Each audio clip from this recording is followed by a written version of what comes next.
I hope you've all slept well since I spoke to you last, for a well-rested soul is a soul most easily frightened. It's a cycle, slumbering to refill the fright fluid, waking to be afeared, then doing it again and again, in a cycle much like other cycles. Day to night, the rock cycle, how I continuously have to repopulate the writer's room after all my pencil pushers go feral and start trying to get creative with the scripts. Tonight's offering is a story I did not condone, but which my hand was forced into airing as it was the only submission of the week. Naturally, I've made some edits and included a little surprise in the beginning. Anyway, a repurposed steamship is sent into the Amazon with a crew of scientists in order to find the missing link between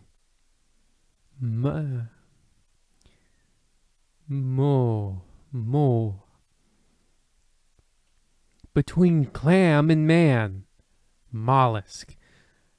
To find the missing link between mollusk and man. Little do they know that the rocking of the boat on the rambling river will... you get it. Some wordplay on Slanted Hallway. Let's get on with this dumpster fire.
So anyway, that's how come I ended up a Le Capitan of this rusty hunker junker lunker sunker steamship there.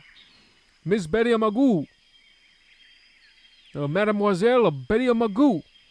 Creeping her way down l'Amazon. Well, I must admit, Captain Barnaby, that was quite the tale, full of twists and turns, curses and misadventures with damsels and doubloons found both in exciting amounts. Oh yeah.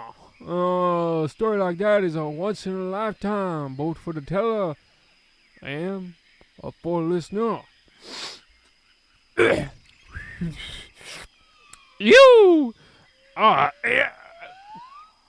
story like this could fill the space of harmony, including the advertisements with ease there. In fact, a story like that could surpass those temporal limits even. I guarantee it will be a magnificent opus, as if it were a much better story than some nonsense about the science and boats is for putting on propaganda film for the Department of Agriculture. A story that all the quacks in the writer's room will regret so vehemently vetoing when they find themselves jobless and penniless, blacklisted.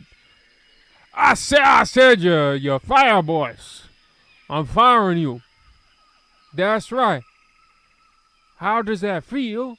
Yes, I'll serve this precious little story that means so much to you hacks. I'll ever to remind you, it was your last. Well, isn't that just the darndest thing? A Louisiana native finds himself piloting his ship along a whole new kind of Mississippi. I already specified, Monsieur Gooseman. C'est l'Amazon, not the Mississippi. And to think that I had a crew up to turn this old Betty into a floating laboratory. I used to sell beignets off this barge and have the Olympia Brass Band play topside on the weekend. Le fond de ciment, according if you're Quebecois. The weekend if you proper French. I guarantee. I dress like it was Mardi Gras. I don't dress like it was Mardi Gras to every day, not like it is now Mardi Gras, just on Mardi Gras. Ever since I got run out of town, my life has gotten so much more boring. My ship is filled with Poindexters poking at the fish there. The Olympia Brass Band? What were you, the mayor of New Orleans? Yeah, from the 51 to 53, I guarantee that much. 2 years there. I see. Say, Monsieur Gooseman, ever since you got on this little vessel of mine, I've been meaning to ask you, you don't walk or talk like that motherfolk. You don't strike me as a mollusk scientist, a molluscologist, one might say, if they were so inclined, I think. So. Well, Captain, it's because I'm not. I've never seen a clam in my life. But aren't they remarkable? What, clams? The clam, oyster, scallops, snails, the noble cuttlefish, all them mollusks there. Professor Squidman thinks the missing link between the human and our animal ancestors is actually some type of mollusk. They are sort of like us in a strange way, aren't they? Because you see now, I put so much of hair gel in my head today. She looking like a shell, a crab. Really? So that's what this whole trip of yours is about? The scientists in the middeck are hard after that missing link? That they are. But tell me, Monsieur Gooseman, if you're not a bookman, Gooseman, then what do you use aboard my boat for? I'd rather not say.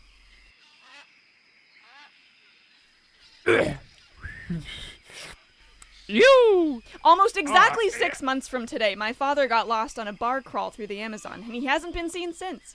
The rescue crews are off on Christmas, so I've come to try and find him myself. I needed a ship to take me, and yours, Professor Squidman's expedition, is the only one that would. Everyone else, from the whalers to the shrimpers, just called me Tubby and got angry when I asked for a ride. Oh, what a sad fate for a father. A travesty to not be home by Christmas. I hope you find the poso. Gentlemen, yoo-hoo! Are you busy? I can come back if you're busy. Professor Squidman, what's the matter? Us two were just trading old war stories. Nothing important. No, really, if it's a problem, I don't want to bother or anything. I have many more snails to scratch and snip. No, really, it's no problem at all. Really, if you want me to leave, it's perfectly fine. I can go and leave you be. I understand you need your space. I insist you stay and say what the trouble is. Well, fine. I'll leave. I was going to leave if you wanted me to. I don't understand what all the cruel language was for. You know, Monsieur Gooseman, you shouldn't hurt others just because you's the one been hurt the first time you got hurt. Taking it out on somebody else, pick on your own size, huh? Ain't nobody same size as you but yourself now. All right. What was it that I said? Maybe I should go down and see the feller. Oh, ho, lads. Do you have a moment to spare? Actually, John, I was just about to go talk to the professor. Oh, no time for that. I was asking in a rhetorical sense. I've got some news that may interest the two of you. Am I allowed back on the ballot in Nolan? No, Captain. Unfortunately, I've got the worst kind of news. Bad news. Honky tonks from hell. What is it? It looks like we've got water pooling up in the boiler room. Do you think it's a leak? No, it's water pooling up in the boiler room, and it's coming in fast. Where is it coming from, you think? God only knows. All I know is that over the last few minutes of Professor Squidman and I measuring it, the quantity has gone up by 2 inches. Well, how much were there originally? That's the thing. None. Them bees knees in the bow. That's no good at all. We're going over 20 miles an hour. Port near Scandalously fast for a research vessel, Captain. You should slow her down unless you can afford the speeding ticket. You gentlemen, are we busy? Professor? Professor! You're redder than a Romani in those fluffy, freckled cheeks of yours. I've found the problem. I found the source of the puddle in the boiler room. What's happening down there? There's a hole. A hole is letting water through. So there's a leak in the boiler room. No, not at all. There's a hole letting water through. Worse yet, look what I found. Why, it looks like a ring of iron hooks. It is not something nearly as mild and capable of holding up a standard-sized shower curtain. This is a claw, Mr. Gooseman. A claw. A claw? What kind of claw? You may think a parrot or a tiger, but most likely a claw from a creature that doesn't want us to get very far down this river at all. We've got an adversary in the jungle, it seems. I'll try to slow us down now. At least if we pull over on the riverbank there, we can avoid any uncalled for catastrophe and consider there are options on the shore. Though I must admit, my nerves are a little racked from the claw, the flooding, the speeding, and what have you there. Perhaps now, and this is just a maybe, mate, my cub will ease my nerves with a midday snack there. One of my childhood favorites, ants on a log, peanut butter full of salt and that finest of cayenne or pepper mama could buy. Peanut butter is surely the yin to a raisin's yang, I'll tell you that much. Now that's a guarantee, especially when them raisins come straight from France. Planted on native vine there. No, let me bring some flavor up to my lips here. No! The wasp there! Big old stinger wasp! What you got there? You big old stinger wasp guy. Take a bite, don't sting me. It pierced my lip. The swelling. I'm dreadfully. The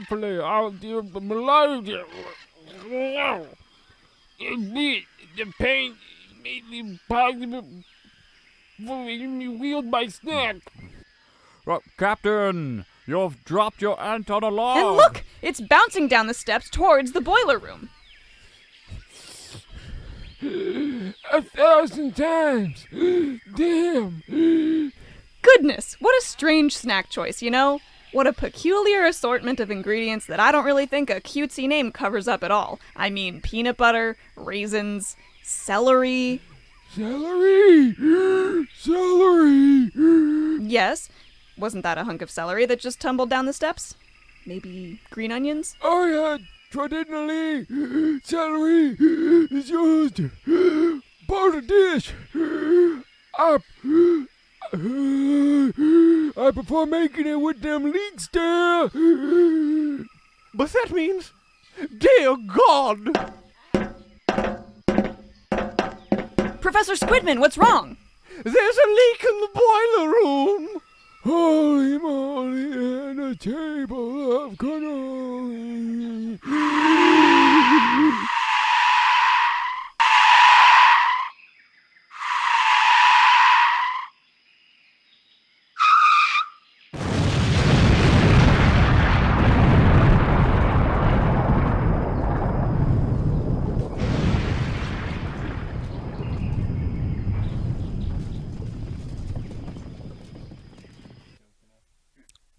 Oh, boring. I'll admit the steamship careening into the side of a riverbank and going up in flames could have been exciting. But we only hear it for a second or two. Why not cut the jibber-jabber that takes over the whole opening and make that loud, cantankerous boat-splosion last a whole 5 minutes? Now that would be something. That would be an idea that would only, dare I say it, come to a genius. Just as genius as the idea to find a whole new team of writers. Oh, HR is going to have a field day with this one.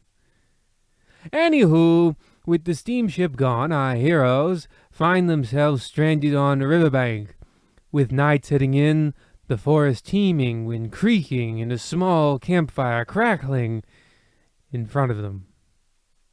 We return.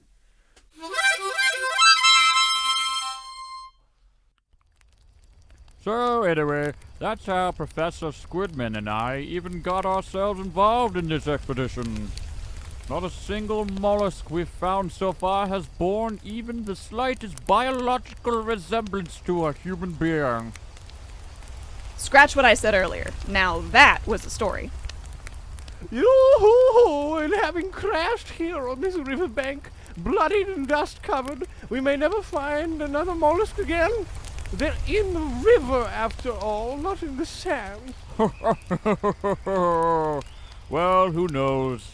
There have been stranger things. Like I collect stamps with little boys. You've been pretty quiet, Captain. Everything all right?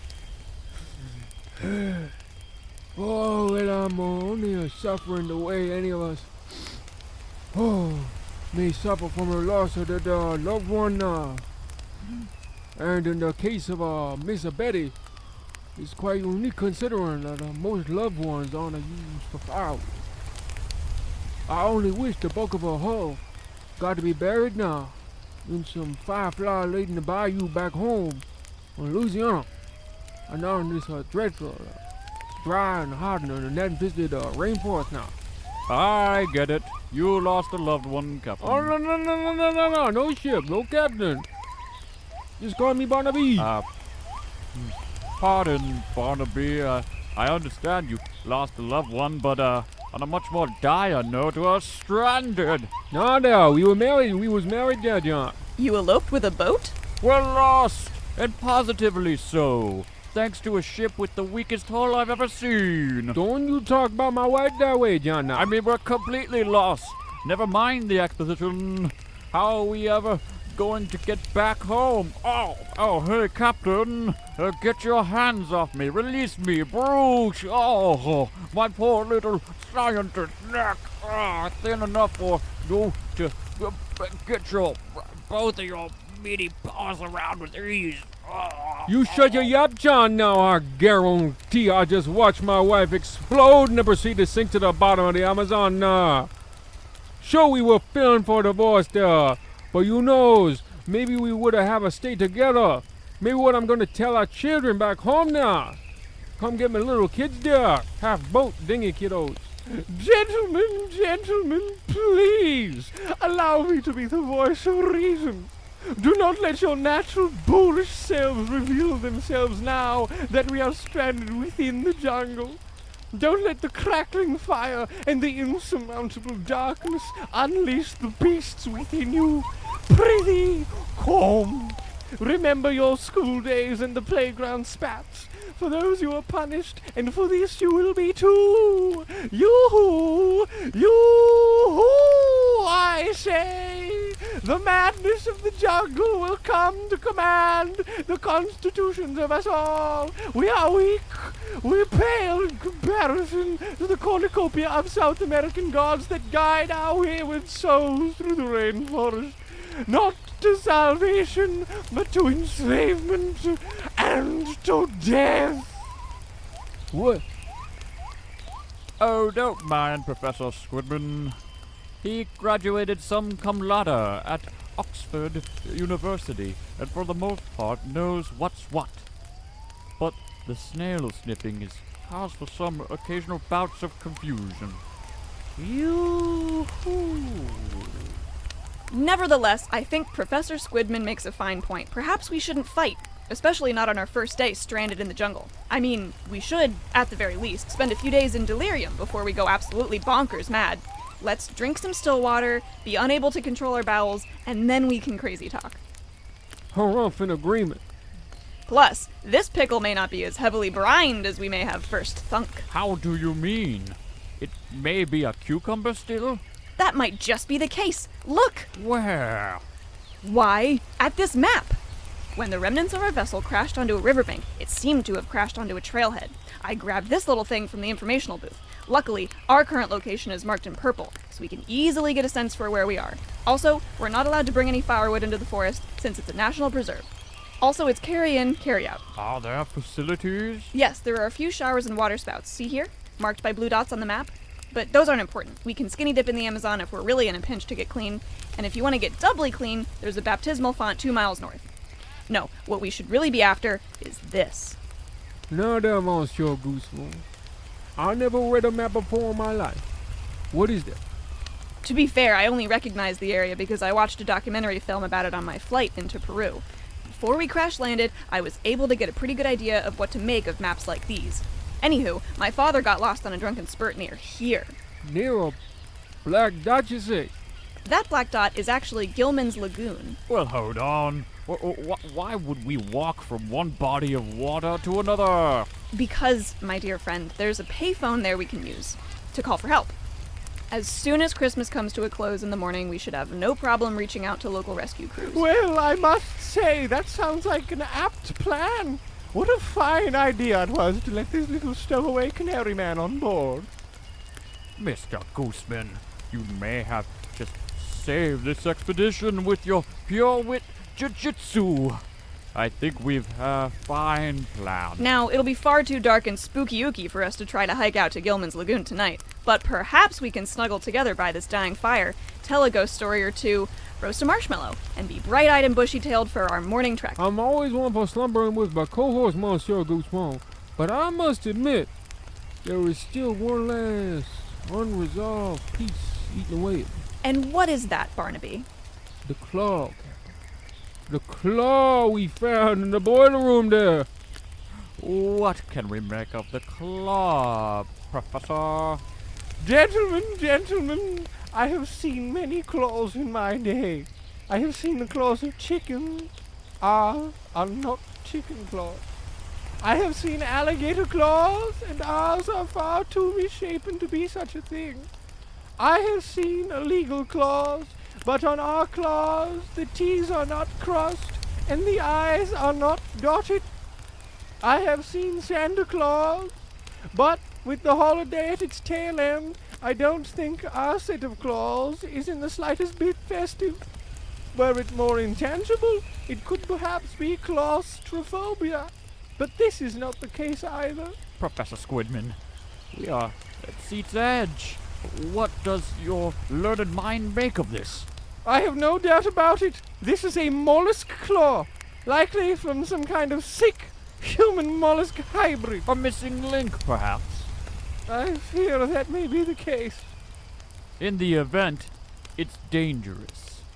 I'll have my harpoon gun loaded and ready before we've settled down to sleep. You know, I was actually on the American biathlon team a few years back, so I'm quite the shot. I've also cracked every skeet I've ever looked at, and I've administered over 300 polio vaccines via blow dart. No mollusk man will be getting us, folks. Now let's get in the sleeping bags we saved from the wreckage. Could someone be a dear and blow out the fire? I guarantee, oh sure. Good night, everyone. Good night, John. These bugs sure are gorging themselves on every bit of loose skin I've left out of my sleep bag. This darkness is a knife. This humidity is a hellish vision. Okay, let's quiet down. Okay, I'm stuck with a bunch of psychos. Professor, I'm sorry, but it's too humid out here to snuggle. I'm 14 feet away from you under this elephant ear feverishly shaking. What do you mean? Wait, nah. Then that isn't your long fingernails gliding their way up my belly and toward my neck, nah. No! The mollusk man has come. The harpoon gun, John! Already on it. Take this, you fiend. Sweet roly-poly-oly, I've been shot now. God damn it. Well, relax. It's dark. I can't see. Oh, mon Dieu, my eye. A harpoon in my eye. Sweet home, Louisiana, you fade from my vision now. John, weren't you an Olympian? Yeah, but I didn't do Night Olympics. Jesus. One last shot, please. Got the Professor son of a gun! Oh, dear. Oh, dear. I die. Death.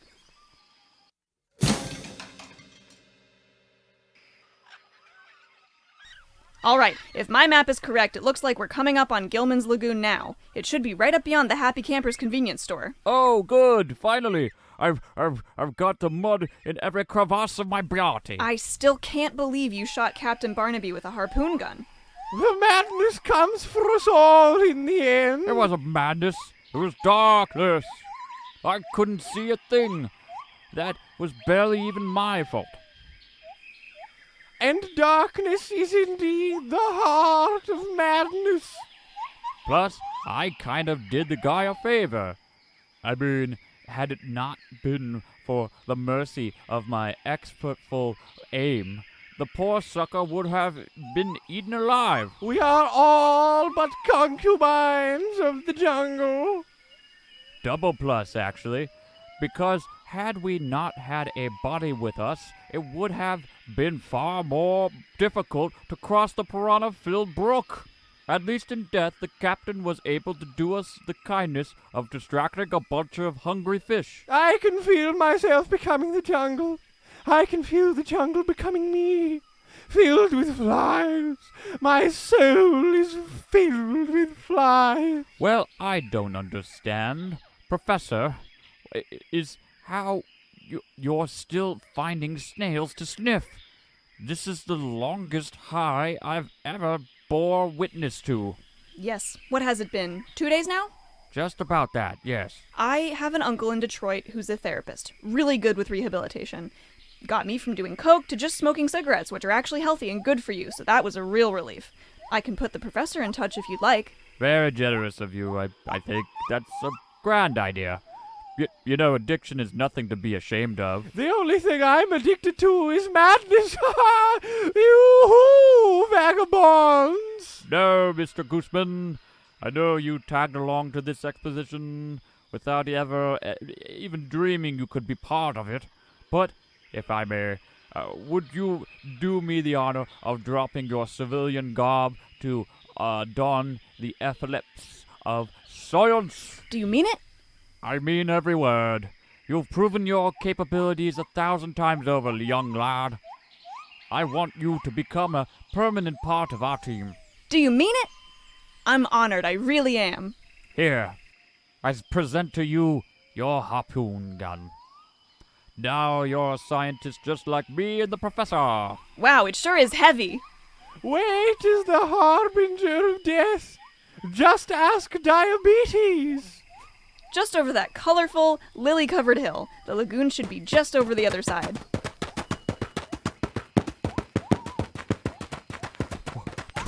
Sweet Jesus, do you see that? I do! By Jove, could it be? My God, the god of the jungle, the mollusk man, the man mollusk. Professor Squidman, quiet down. Look, it's absolutely disgusting! Like an upturned clam with two pale, hairy human legs poking out the bottom with big, long mollusk claws where the toenails should be, and it's kind of wobbling around like it's drunk. Is it bending down to drink from the lagoon? It is! It is! Look at it fumbling and flopping around! Where do you think the mouth is? Never mind the mouth, Mr. Gooseman. Mind the heart. No! John, don't shoot! We should capture it alive! It could be worth some money. Not to mention it could be worth a good deal to the science I'm now an acolyte to. I'm sorry. It killed Barnaby. It must pay for that. No, you killed Barnaby. Anyway, the gunshot may frighten the professor. Who knows what he will do in his insanity? Hope you enjoyed your last holiday season, mollusk man. Merry Christmas. Ayo! What is this noise? My God, the mollusk man is under attack. Drat, I missed. Okay, one more. No! John, the professor is running toward the clam man. He's having a fit of delirium. Watch where you shoot. My calf has been struck with thunder. How were you ever an Olympian? An Olympian? I did the biathlon in high school. Ah! Another Oxford graduate fated to die by the harpoon gun. Lay off. I'll give it a go. God damn! What a shot! You're a natural, kid. A real natural. You know Stephen Akron, he's real good. Anyway, you've hit the creature in the leg. It collapsed to the ground next to the professor. Now, let's get a closer look.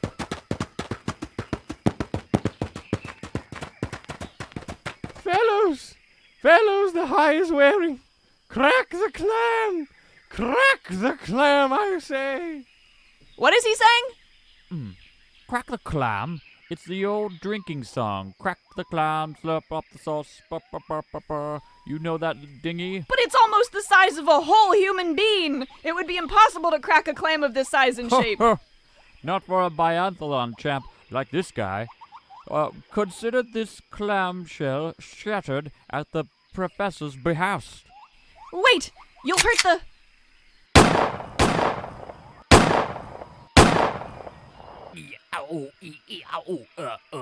Yeah. Dear God, you saved me. Yeah. Sweet Jesus! There's no pearls at all in this clam, just a whole rest of a pale and hairy human being. Hold on! I'd recognize those bloodshot eyes and that corpulent physique anywhere. Papa? Gregory, is that you? I can't see. I've gone blind from all the months I've been in this clamshell. What's the meaning of all this? John Octopus, Professor Squidman, this is my long-lost father, Jeremiah Gooseman. This is the man I've been searching for, who got lost all those months back. I can't believe I'm looking at you with my own two eyes. And I can't believe I can't see you with mine. I had no idea I had gone blind. But what in the world happened to you, Mr. Gooseman's dad? It's a long and exciting story, actually. Can we cut it for time, Papa? Yeah. Oh, sure. I was roaming around, as you know, through the Amazon rainforest searching for a drink. I stumbled upon this here lagoon, seeking to bathe in it in order to wash away a rather nasty hangover. While standing on a precipice, I fell head first and landed inside a giant jungle clam, with which I was trapped for like months on end. From there, I learned to survive in the jungle. I learned to speak the language of the dolphins, so they could give me a mackerel. I won the affection of a local tribe that dubbed me their god. I acquired many fun new recipes for home cooking meals, watched The Great Dictator with Chaplin 7 times. Well, Dad, that's all well and good, but you don't need to suffer anymore. We'll bring you home. Is he crying? Shedding a tear? Why?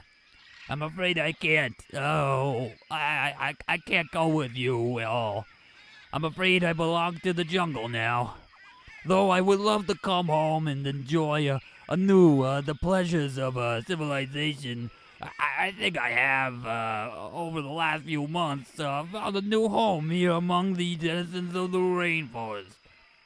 Though you could call me names like Jeremiah and Goose Guy, I am Mollusk Man now.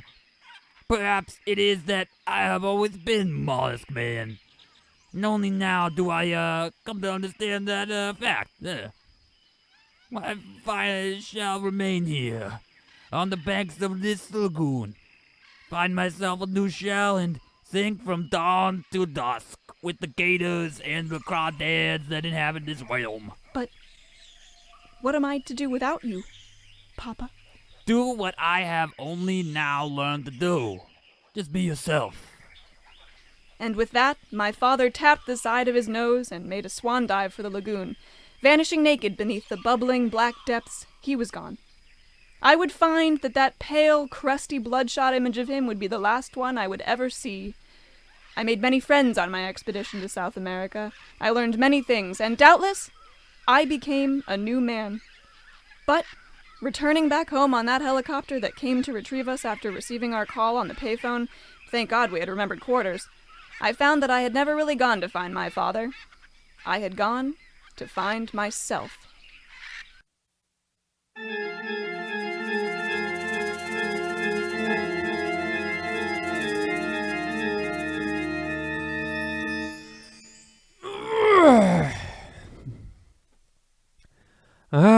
Glad that's finally over. I can stretch my bones a bit. Nibble on some stringed beans.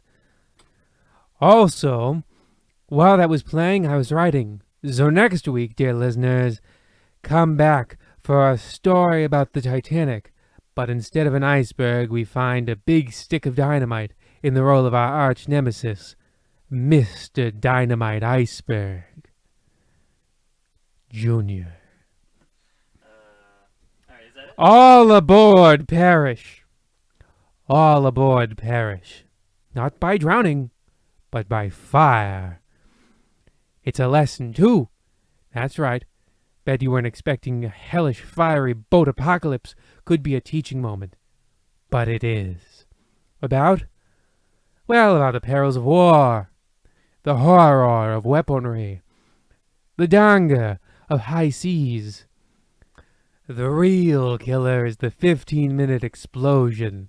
Boom, boom, boom, it says. Until next time, stay slanted, folks. Hallway.